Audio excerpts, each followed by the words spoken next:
leave the couscous out, it looks like you're hinting at me that you want curried couscous with chicken.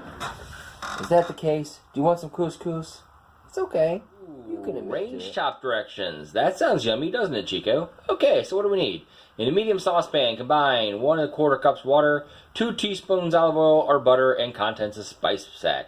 I think we can do that. We don't have any olive oil or butter, but we do have vegetable oil, so we're going to substitute today. I think a 1 quart bottle. And the cap of 1 quart bottle, I don't know, I've never actually checked it, but it seems approximately to be 2 teaspoons. So if you don't have a teaspoon or a measuring spoon, you can guesstimate with your blue cap on your Rich Tech vegetable oil. How fun is that? Cup, but as you can see here, it has cracked and broken and leaks water. So away with it. Now we use the spare measuring cup, this Coke Life bottle. Why? Well, because if you fill it to about there, probably a little bit higher, you get 8 ounces, which just happens to be a cup. So, when in a pinch, use a glass Coke bottle that is 8 ounces for your measuring cup. Just a little bit of advice. Don't drink that one bottle. It's not going to do you any good, by the way. This one here. Yeah. Don't pay attention. In trouble. Not quite yet, but we do have the ingredients in there. The oil, the water, and the spice pack. Now, what's interesting is a lot of people don't actually know what couscous is.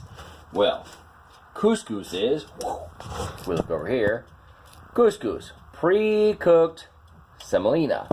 What is semolina? Well, essentially that is the grain, I guess, that they make most pastas out of in Italy, as I understand. I don't know. In other places,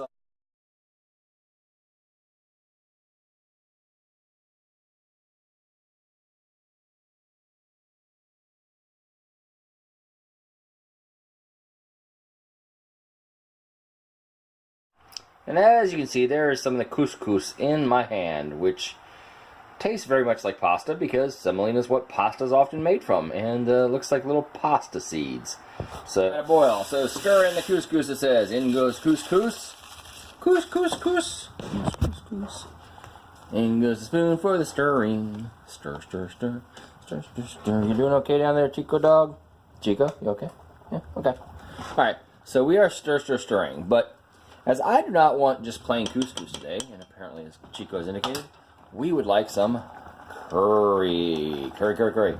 So, this is a pretty good curry. Just put a little bit in there, not too much. Add a little bit in there, and we'll try that taste a little bit. Stir that in pretty good. Let that get simmering. Look at that. Isn't that lovely? Yes. From the heat, the couscous. As I thought it was supposed to be boiling a little longer, I didn't have it on that long, but it says to cover and let sit while we do other things. The dark meat chicken. Ooh, evil. Creaking and cracking of the stove. Like an old ship sailing the seas. But it's only for effect. What we're going to do now is get our chicken a little browned.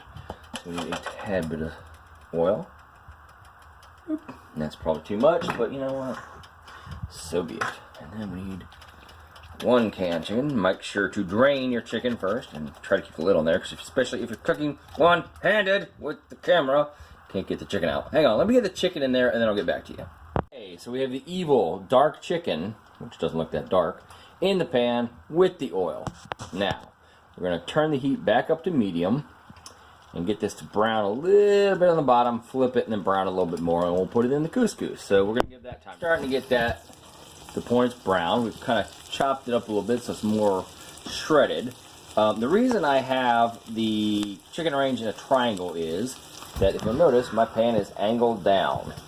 And that is the amateur way to compensate for putting too much moisture in the pan.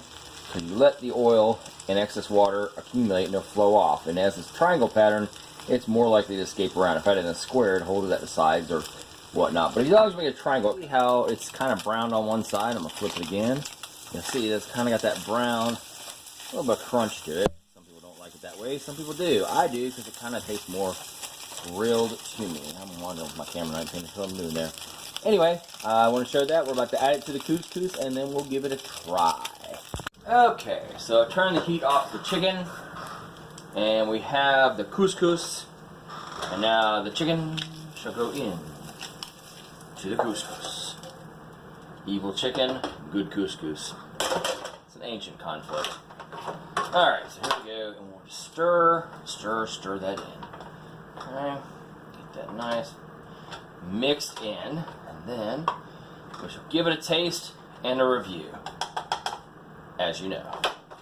Okay, so Cheeky Dog gets some couscous and some chicken mixed in with the doggy fud. Come here, doggy.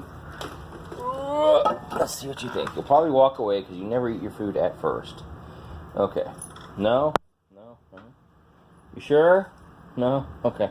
Well, try it later and let me know what you think. But if you like habanero and you like things hot, 100% Pain is a pretty good hot sauce. I love the flavor of it. It's not unbearable. For a lot of people, it probably would be. For me, it's not unbearable.